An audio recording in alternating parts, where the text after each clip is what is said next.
Du Ballon d'Or, les gars. Et cette année, pour moi, la question ne se pose même pas. Achraf Hakimi, il le mérite. Point.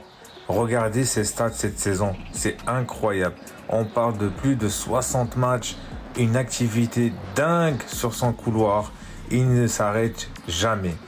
90 minutes, il est encore là à sprinter, à défendre, à attaquer.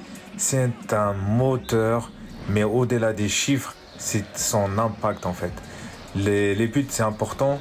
Les passes décisives, cruciales dans les moments chauds. Il est décisif. On parle d'un latéral qui fait le travail de 2 voire 3 joueurs. Il prouve son niveau année après année. Mais cette année, les gars, c'est la sienne. Ne cherchez pas plus loin.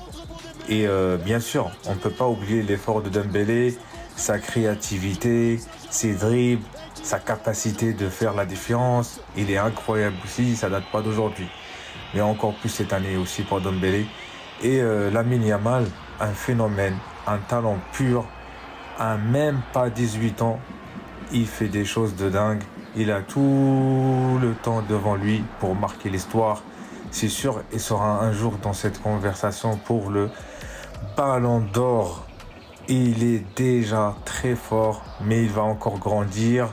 Il va évoluer. Mais revenons à Achraf.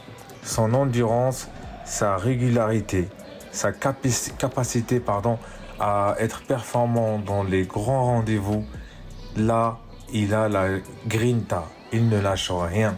On a trop souvent tendance à sous-estimer le travail des défenseurs, mais Hakimi, c'est une machine.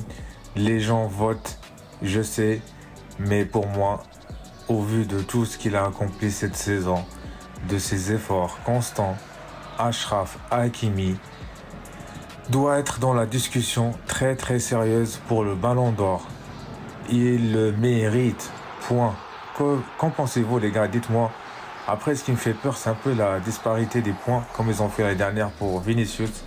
Mais bon, cette année, j'espère que les journalistes qui voteront auront l'intelligence de choisir le bon